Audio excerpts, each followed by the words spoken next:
नमस्कार श्रोते हो. चुका मनुष्याला अनुभव देतात आणि निर्णय मनुष्याला दिशा दाखवतात. सादर करीत आहे ललितबंध निर्णय.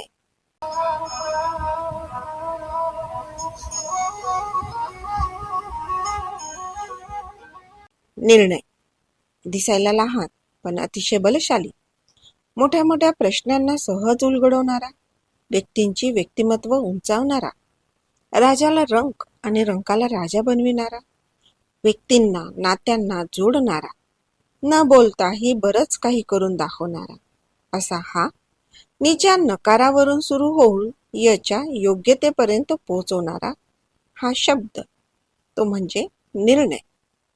गेल्या कित्येक वर्षांपासून ज्याला आपण बुद्धिमान, सर्व गुणांनी परिपूर्ण, आत्मविश्वासू, हुशार असे म्हणतो, त्या व्यक्तीलाही निर्णय घेणे किंवा घेतलेल्या निर्णयावर खरे उतरणे जमलेच नाही. आजही बरीच जनता ही लहान लहान निर्णय घेण्यास असमर्थ असते किंवा निर्णयासाठी इतरांवर अवलंबून असते.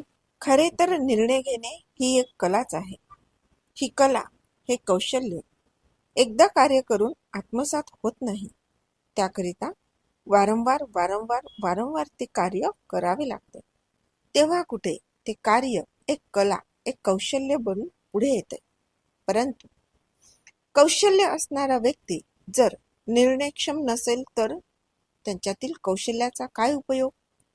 आजचा बालक हा तरुणांवर, तरुण वृद्धांवर आणि वृद्ध किशोरांवर निर्णय घेण्यासाठी अवलंबून असतो.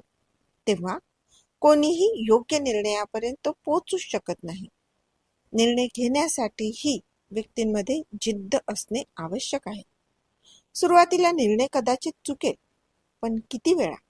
1 वेळा, 2 वेळा, 3 वेळा, फार फार 4 वेळा.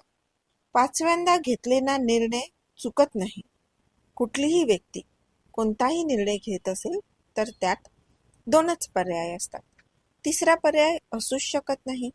पहिला, एक तर निर्णय चुकेल आणि दुसरा निर्णय बरोबर राहील, म्हणजेच पास यशस्वी आणि फेल अपयशी. या व्यतिरिक्त तिसरा पर्यायच नाही. तर दोन्हीमध्ये फायदा हा व्यक्तीचाच असतो. एक, फायदा झाला, पास झाला म्हणजेच यशस्वी झाला तर कॉन्फिडन्स लेवल म्हणजेच आत्मविश्वास वाढतो.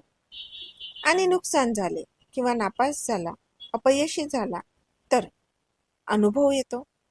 आणि हा अनुभव व्यक्तीला जीवन जगण्यासाठी, निर्णय घेण्यासाठी, स्ट्रॉंग बनवण्यासाठी अत्यंत आवश्यक आहे. म्हणूनच प्रत्येक वयातील प्रत्येकच व्यक्तीने निर्णयक्षम असणे आवश्यक आहे. धन्यवाद.